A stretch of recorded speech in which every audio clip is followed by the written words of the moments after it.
Sa mga pasyente. Part din ng medicine. Sa mga pasyente. Para may remembrance tayo, no? Pero hindi na makikita mo ka, ano. Ano yan, yung anong bilbusa? Hindi, basta tumigil ka lang muna. Mamaya po. Masod, ano, nakahilot na. Marami siyang buko, ano, no, bukol-bukol. Oo, bilbusa meron. Ako nakapama agad. Opo, pag isang hawak ko pa lang, alam ko na yun, no? Tigas, sir, oh. Tigas. Paano? Di, maano siya? Hindi, pagka matagal na siya nagpapaganito, lalambot na lahat yan.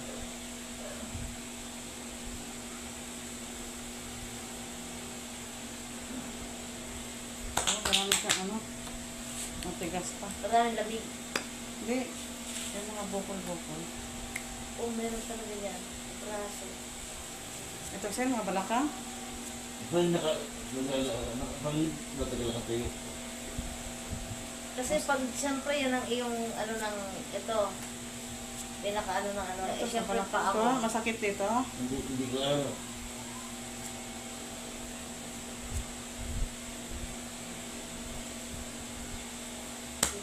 Hindi pa labas ng daliri yung ano mo. Hirap din pala. Opo, pawisan talaga. Pag hindi ka sanay, ano ka, susurrender ka. Diba? Pag hindi mo talaga Oo. trabaho. Tsaka hindi, pag hindi ka mangangapa ka pa, ikaw, alam na kung saan mo. Ay, kasi ano na yun, dami ko na hinawakan. Dapat dinala ko pala yung lagbo ko.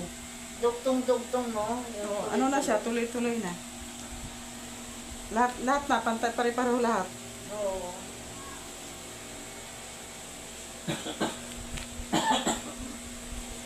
Tsaka hindi ako tumitingin ng oras. Kailangan tapusin talaga lahat yan. Kahit mag-overtime pa. Kumbaga, sa ano, hanggat may pain, inaano mo, binubuwag mo. Ano po? Hanggat mayroong nararamdaman kang mga bukol-bukol ng pain dyan. Ito, sakit ko siya. Hindi. Bukol siya. Eh, ganun nga yung sabi ko sa'yo. Madumi yung dugo mo. Oh. Kasi pag ganyan, madumi daw yung dugo, sabi ng doktor. Pag maraming bukol sa katawan. Buti ang maloob sa'yo, yung iba, di ba labas? Meron siya sa kamay. May sidyang. May repeat. Yung aking, Ito, masakit daw ito, balakang. Hindi. Pag ginapa ko nga, pag ang lakad, Masarap to dito, pag ginano, basag oh. Masakit na masarap.